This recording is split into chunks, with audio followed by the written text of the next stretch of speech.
What have you been up to? I've been riding on a daydream. Well, this is typical Ohio, and what it does is it makes you want to still live in the state. Because after yesterday's debacle, here we are, same time as it was yesterday, and we're at 62 degrees and sunshine, and it looks fine. Blue skies, birds chirping, grass is green, wind's blowing a little bit, but it's a pleasant day. I would rather it be a little warmer, but compared to yesterday, I'll take this. I've got to get this trailer set up to take out to West Branch Campground, and then my daughter's going to meet us out there. I'm going to show her how to put up the awning, basically, how to dump the water, just simple stuff that they may need to know over their stay for about 4 days. They do have a full hookup site, but they really don't have any clue. And you know how it was, first time you ever messed with a camper, just a lot of things just didn't quite possibly make sense. So I'll go over what I can with them. Hopefully they retain it. And the nice thing about technology is I can Skype her and she can actually show me what she needs to know, and I can walk her through it step by step. So that's what we're doing today. I'll go ahead and hook up the truck to the camper, check all the tires, check the brakes, and head on out. So we'll rejoin the video here a little bit further down the road. All right, guys, so we're heading out finally.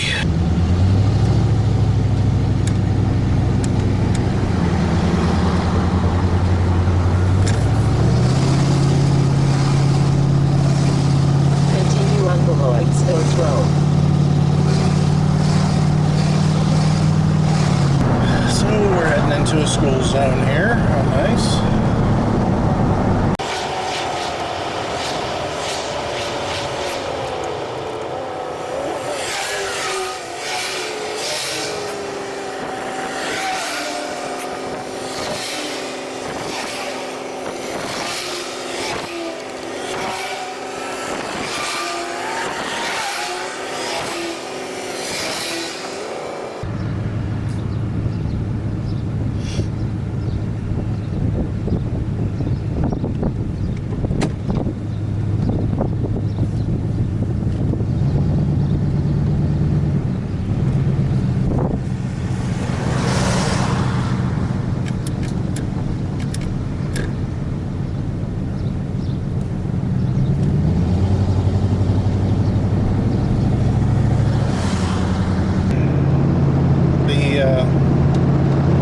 Group of four, they're in a little car following me out. I told them to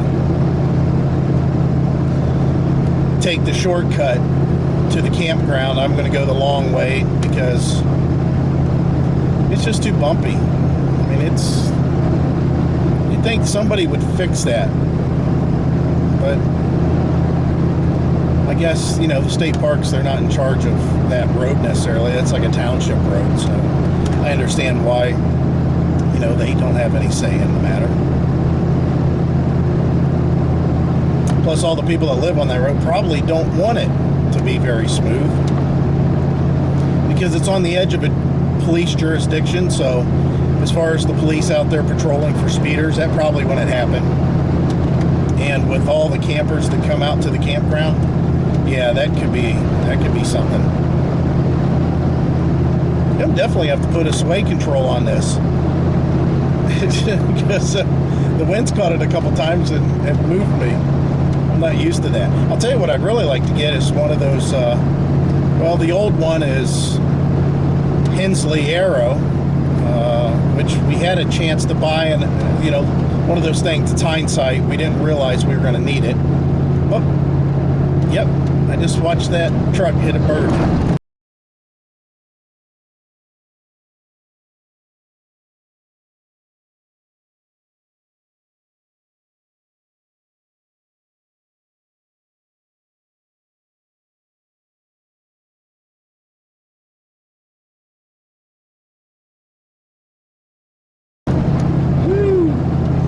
That bird is like a pheasant or something. It walked right out in front of the truck. Then it tried to fly away. Hensley Arrow is a good hitch. And we had, like I said, we had a chance to buy one when we were up at East Harbor. The people just bought a new motorhome and they were no longer pulling the travel trailer, and they had one. They didn't want a ton of money for it. I think they were like at $900, which, you know, they go for over $2,000, so that was pretty good. Now there's another one that's been in the market for some time now, and it's off the original design of the Hensley hitch, and I think it's called Pro Pride.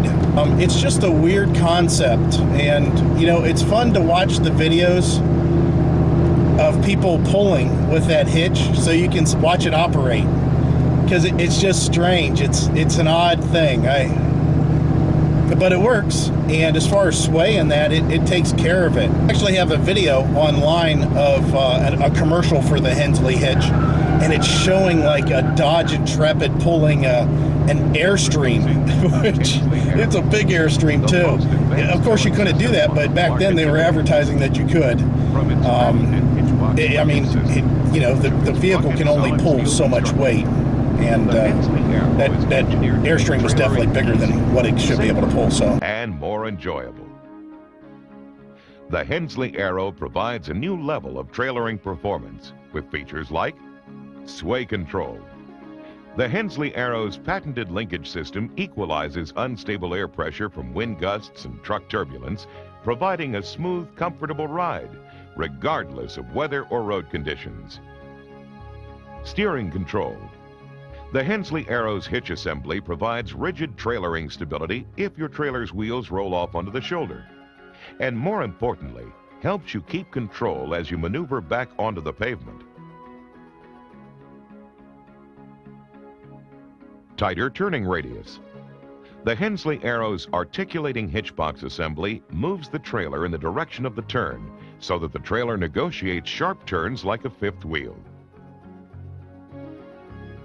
Braking control. The Hensley Arrow's level struts and spring bars distribute tongue weight evenly to all four wheels of the tow vehicle, optimizing the stopping power of the tow vehicle and stabilizing the forces that cause trailer fishtailing. Easier hookups. The Hensley Arrow's tapered hitch bar slides easily into the hitch box on the trailer and securely locks into place with two over-center latches. And best of all, you don't need to purchase a large truck just to pull your trailer. With the Hensley Arrow, you can pull a light, medium, or even heavy trailer with your car. The Hensley Arrow, designed to improve trailering safety and performance, engineered to provide a smoother ride, and built to offer a new level in comfort and convenience. well, we're here, and nothing was exciting about the trip except that bird strike. That didn't happen to me. So, all right, I'm not going to have my daughter's group of people on camera. I don't know how they feel about that. You know, certain people are kind of picky about that and weird. My daughter's awkward, just like Heidi is in front of the camera. Off the camera, they're totally different, you know, as far as being talkative and not afraid to say anything. But I'm going to cut this off, do the check-in. We'll see if there's anything worth filming whenever I'm out here. Probably not. And if there is, I will include it.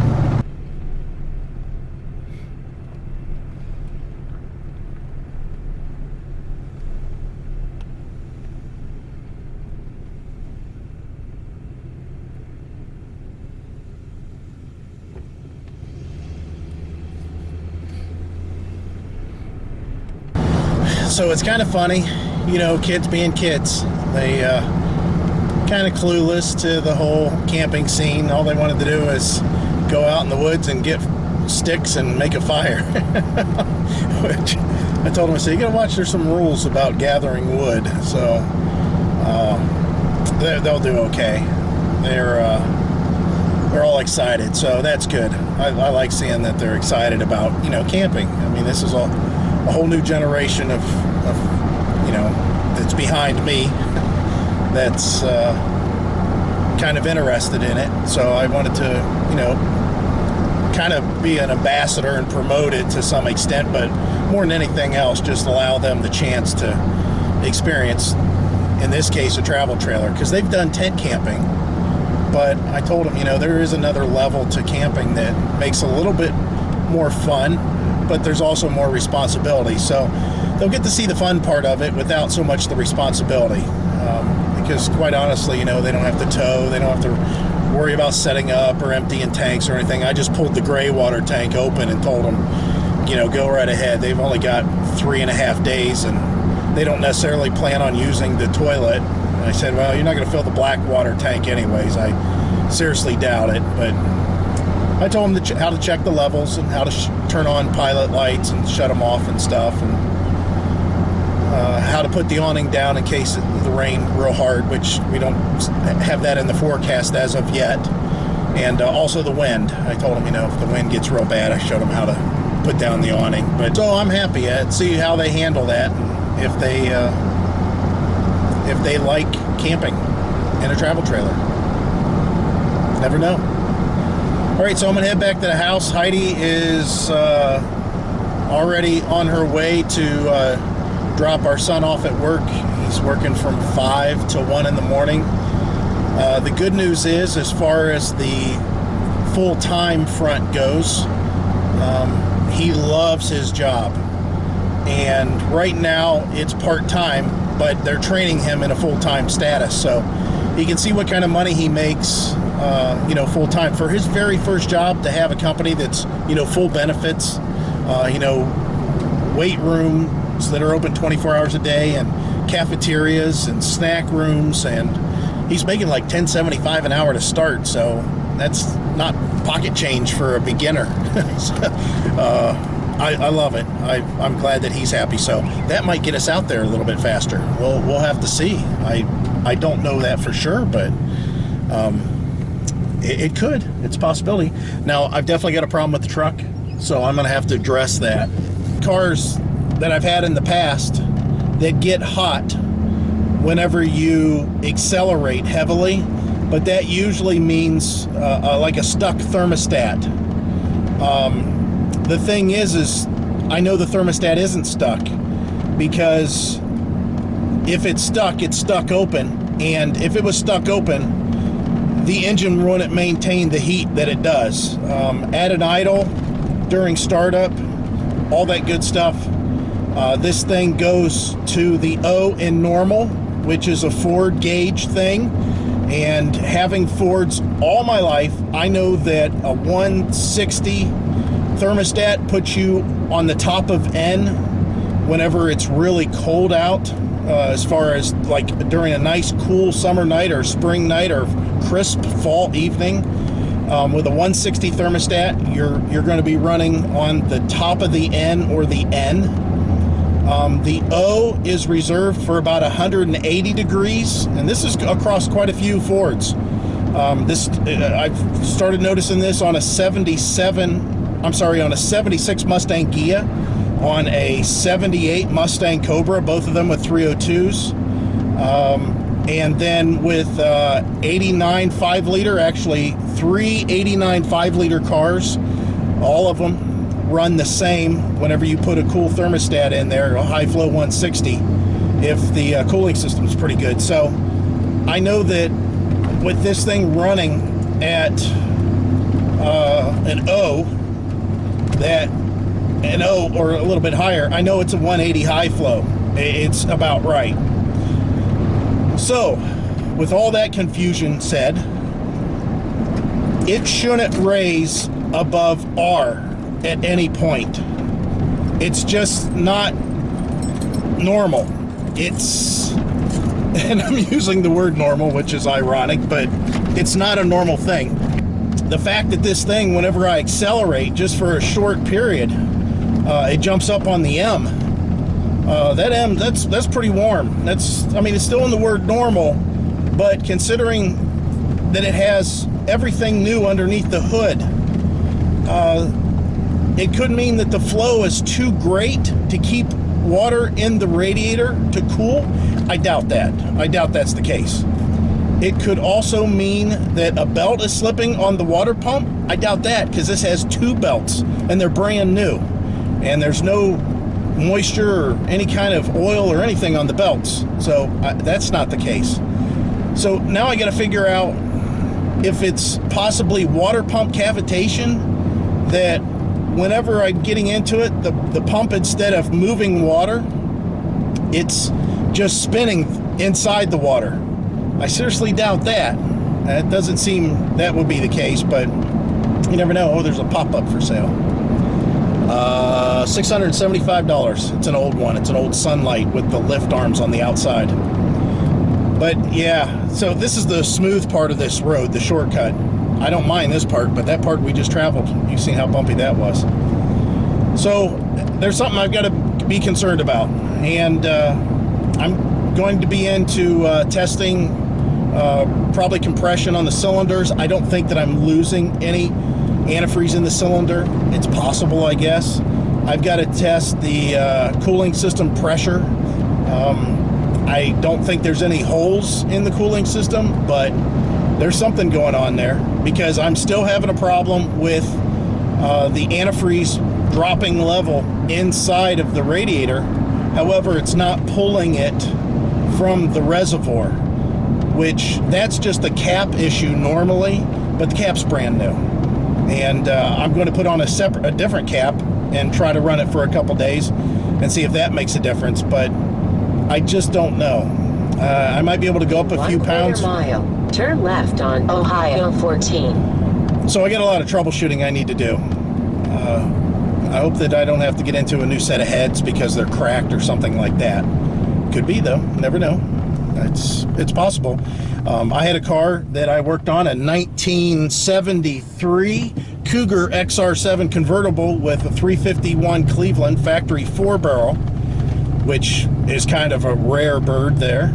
And the head's cracked, and that thing ran strong. It'd do burnouts, and that's a heavy car. It's a heavy car. Everything about it seemed like it was normal, except it was a steam machine. There was always steam coming out the exhaust all the time. It doesn't make a difference. Just start up, been running for 2 hours. It doesn't make a difference. There's always steam coming out the exhaust. So I know that there's weird ways that heads can be cracked and leak and stuff like that could cause overheating. So something I'll have to look at. But again, on down the road. So we'll get back to the house here and relax, and I'll probably close this video out.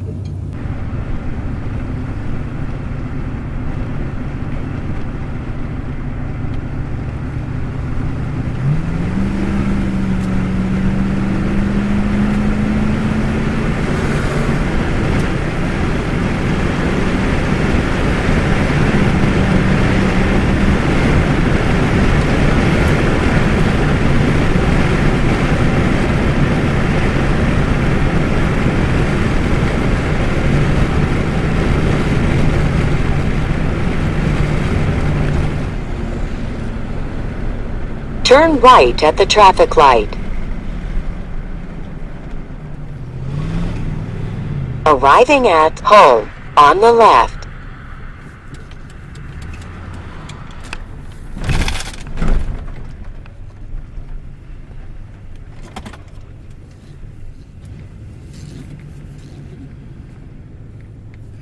All right, so we're back, and that's it.